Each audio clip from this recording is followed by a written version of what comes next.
Hi everyone, नमस्कार।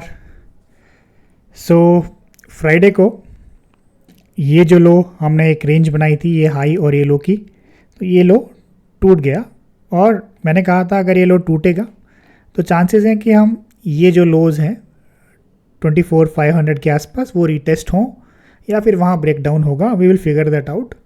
तो अब जब ये हो चुका है देन चांसेस ऑब्वियसली हैं कि हम 24,500 की तरफ तो बढ़ ही रहे हैं, और उसके बाद में क्या होगा ये हमको देखना है। And since Friday was not just weekly close, we also had a monthly close, right? तो it makes sense that we take a look at the big picture and see what's happening.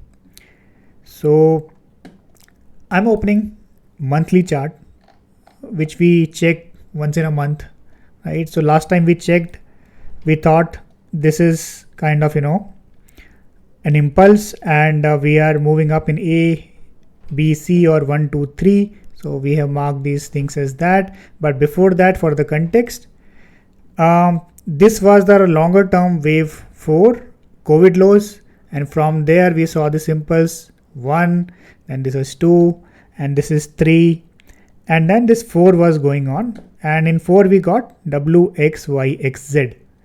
और हमने यहाँ सोचा कि यहाँ पे this was a deep correction, not very deep but it was a kind of decent correction, तो शायद wave 4 यहाँ पे ख़त्म हो गई है। But we kept this alternative open कि पॉसिबिलिटी है कि ये वेव 4 अभी हुई नहीं है और एक्सटेंड हो सकती है यहाँ से। तो now this is what I think. मुझे ये लगता है कि ये जो हमने अल्टरनेटिव लिया था कि 4 is still in progress, this is what is happening. और मुझे ऐसा क्यों लगता है मैं ये समझाने का ट्राई करूँगा। तो इसमें मंथली चार्ट में हम ये देख सकते हैं कि this was one single move W, X, Y, X, Z, जो हम क्लियरली देख सकते हैं वीकली में। एंड देन यहाँ से यहाँ तक ये एक सिंगल मूव था। इसके बाद में we have got this two monthly closes now. तो अब अगर हम वीकली में जाते हैं तो वीकली में अगर हम देखें कि यहाँ से यहाँ तक ये एक सिंगल मूव था, ठीक है। तो अब इसको let's try to count it. तो हमने ये सोचा था कि ये एक सिंगल मूव है। यहाँ हम 5 वेव काउंट कर पा रहे थे इंटरनली डेली में, तो हमने कहा ये 1A है, ये शायद 2B है, देन अब ये 3 स्टार्ट हो गया है ऊपर। अब 3 के अंदर में ये 1, 2, 3 and then 4, 5 something like that extensions हो रहे हैं। बट ये जो मूव है मंथली में हम देख सकते हैं कि ये मूव ख़त्म हो चुका है ऑलरेडी, ठीक है, क्योंकि ये एक सिंगल मूव है। इसके बाद में यहाँ ये क्लोज आ चुका है नेगेटिव। तो दैट मीन्स हमको इसके इंटरनल काउंट फिगर आउट करने पड़ेंगे कि what kind of structure is this a motive structure और this is a corrective structure. तो अगर हम इसको देखने का ट्राई करें तो हम वी कैन सी ये 1 हो गया, ये 2 हो गया, ये 3 हो गया, ये ABC में भी 4 हो गया, ये 5 हो गया, ठीक है। 3 छोटा है, 5 छोटा है, but it is still possible. But जब मैंने इनकी जो साइज चेक की, अगर ये 1 है, ये 2 है, ये 3 है, ये 4 है, ये 5 है, तो वी कैन सी कि 3 is the shortest here. Let me show you. अगर मैं यहाँ इस लो से इसकी साइज़ लेता हूँ तो दिस इज़ 1180 पॉइंट्स, 1180। और अगर मैं इसकी साइज़ लेता हूँ, जो अगर हम 5th मानते हैं इसको, तो ये है 1196, 1196 पॉइंट्स। सो बेसिकली वेव 3 हमारी शॉर्ट हो गई यहाँ पे, which is not possible. So now that means कि ये जो राइज हुआ है this is a corrective rise, this is not really a motive rise. So that basically invalidates our assumption that ये एक नया मूव, फ्रेश मूव है on the upside, and यहाँ से वेव 4 के बाद हम वेव 5 स्टार्ट कर चुके हैं। तो मुझे लगता है कि वो अजम्पशन गलत था, और अब हमें ये मंथली क्लोज के हिसाब से हमें हमारे काउंट्स चेंज करने पड़ेंगे। तो मैं at this point I am turning bearish because I don't think we can justify being bullish based on this structure. So इसीलिए मैं ये 1A 2B 3C हटा रहा हूँ। ये तो खैर कभी ना कभी तो होगी, फिफ्थ और लार्जर फिफ्थ, तो let's keep it here. But ये जो मूव हम ट्रैक कर रहे थे ऑन द अपसाइड, इसे मैं हटा रहा हूँ बिकॉज मुझे नहीं लगता ये हो रहा है। मुझे लगता है कि अल्टरनेटिव 4 स्टिल इन प्रोग्रेस, तो ये 4 बेसिकली अभी चल रहा है and this is not a alternative, this is my primary view now, तो इसलिए I am removing it. Now what does this mean? This means कि ये जो WXYXZ हुआ था, this is actually a larger WXY। तो this is W, this is X and then ये एक Y हो रहा है। अब Y जो होता है usually it is at least as big as W and many times longer than W, 1.6 times, or basically wave Y and wave C are like wave 3. So third waves are always kind of probability जो होती है third waves की कि they will be longer than wave 1. तो वो चीज़ यहाँ भी applicable है। तो chances है कि अगर W इतना बड़ा था तो Y जो होगा वो भी एटलीस्ट इतना बड़ा हो। तो कितना बड़ा था W वो हम चेक करते हैं। हम यहाँ फिबोनाची के through will try to figure out कि what is the possibility here. So now if we see y will be equal to w at 21,135. So this is the equality level we are talking about. Let's keep it only in monthly or weekly, so we don't see this in shorter time frames, otherwise the chart will be very cluttered. Let's keep this retracement and worst case scenario, I would say we should still do this low. If this is indeed a corrective structure, then this previous swing low, this should be tested or thereabout should happen. So this low is at 21,743. Okay, so ये एक level हो गया and an equality will be here and 1.6 times is here, but let's not go that far. तो I think this is definitely a possibility given this structure कि ये जो हमारा लो था 21,750 के आसपास ये रीटेस्ट हो और इक्वालिटी भी मीट हो, that is also a possibility. But equality और इसमें 500-600 पॉइंट्स का डिफरेंस है। But this itself is a large move which could happen if this structure is indeed corrective and ये structure देख के मुझे यही लग रहा है कि ये corrective structure ही है। ठीक है, तो अब अगर हम डेली में जाते हैं तो डेली में ये हमारा W हो गया, तो ये हमारा corrective X हो गया and that basically means हमारी Y has started now. अभी वीकली में we can see this is a single move so far. अभी तक ये मूव चल ही रहा है, ख़त्म नहीं हुआ है क्योंकि ये अभी पूरे रेड कैंडल्स बन रहे हैं।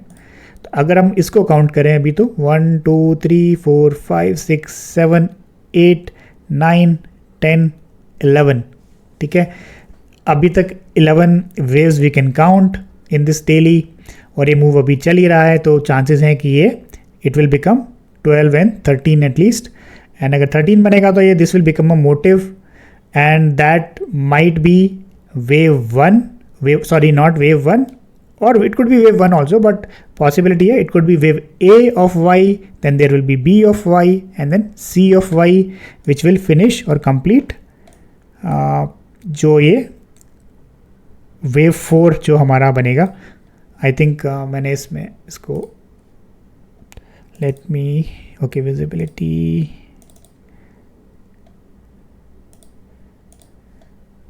आई थिंक ये कहीं और ज़्यादा नीचे है शायद, या कहीं ओके इट्स हेयर। तो ये जो बेसिकली है this will be the Y. तो मुझे ये लगता है कि Y has started and this obviously does not mean कि अब ये गिर रहा है तो गिरता चला जाएगा। Obviously there will be bounces and वो बाउंसेस हम ट्रैक करेंगे इन हमारे daily and hourly time frame जो हम नॉर्मली यूज़ करते हैं कि कहाँ कहाँ बाउंस आने के चांस हैं। तो इमीडिएट अगर हम बात करें तो एज आई सेड कि ये मूव अभी तक कंप्लीट हुआ नहीं है वीकली में, तो हो सकता है यहाँ पे एक बाउंस आए, देन वापस एक डाउन लेग बने। और अगर नहीं भी होता, अगर यहीं पे हमें करेक्शन मिलता है, एक रिट्रेसमेंट, तब भी कुछ फ़र्क नहीं पड़ता, because this is a corrective move. Y is a corrective leg of this whole larger corrective move. तो ये जो मूव बनेगा, इट ज़रूरी नहीं है कि वो ABC या 1 2 3 4 5 करके ही बने। तो it could remain a corrective move, it could basically progress eight as like 5 waves, 7 waves, 3 waves, 11 waves, 13 waves, doesn't really matter. We just know this is a corrective move and we can expect that it will move down. अब वो कितना slow होगा, कितना fast होगा, we can't say, so that we have to see and figure out कि structure क्या बन रहा है। अगर हमको मोटिव स्ट्रक्चर कहीं मिलता है तो देन चांसेस हैं ऑब्वियसली कि फास्ट होगा करेक्शन, बट अगर साइड वेज ही चल रहा है या फिर करेक्टिव स्ट्रक्चर्स बन रहे हैं 3 3 3 or like 7 3 7 and those kind of structures, then obviously it might be a slow move. तो I hope that clarifies कि मुझे क्यों लगता है कि यहाँ अपसाइड अभी नहीं देखने को मिलेगी इमीडिएटली, और probably we will see more downside in future, and this is the reason because ये करेक्टिव लेग थी और ये जो मूव अभी हुआ है ये भी मुझे करेक्टिव ही लग रहा है।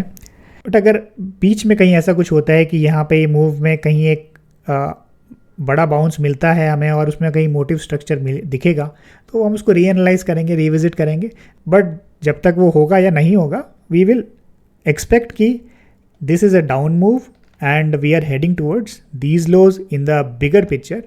And in the short term, obviously, as I said, daily and hourly time frames will be our guide for like the immediate moves or the day-to-day moves कि क्या हो रहा है।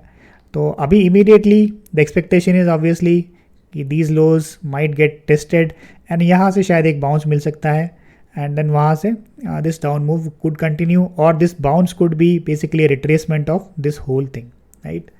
तो अभी I am not interested in taking a retracement of this, the reason being ये move अभी तक चल ही रहा है, और जहाँ पे हमें एक ग्रीन कैंडल मिलेगी वीकली में, तो that would be our first clue कि हाँ ये जो मूव चल रहा था ये अभी ख़त्म हो चुका है, and then we will start seeing कि हाँ कि कितना अब यहाँ से रिट्रेस हो सकता है। So I guess that's the big picture, and this is how I am looking at the whole thing. And obviously the important thing here is from levels perspective, the most important level is this, because सब कुछ इसी पे depend करता है, क्योंकि हम ये बोल रहे हैं कि this is W, this is X and then Y नीचे चल रहा है, बट अगर ये X ही ब्रेक हो जाता है तो then we will have to rethink the whole thing, and तो ये 25,669 25,669.35, so that is the level we need to closely watch in the longer term, that as long as this stays intact, this is not breached, the view remains bearish, and as I said, I would expect we are headed towards these lows, or if we take equality then probably even further down. अगर बीच में कुछ unexpected होता है, we will keep evaluating it, but right now this is the big picture that I see. So that's all for this update. I hope you liked this video, and if you did, please like this and subscribe to the channel and share it with your friends and family who might be interested in tracking the daily moves of Nifty. So we'll see you on Monday. Thank you.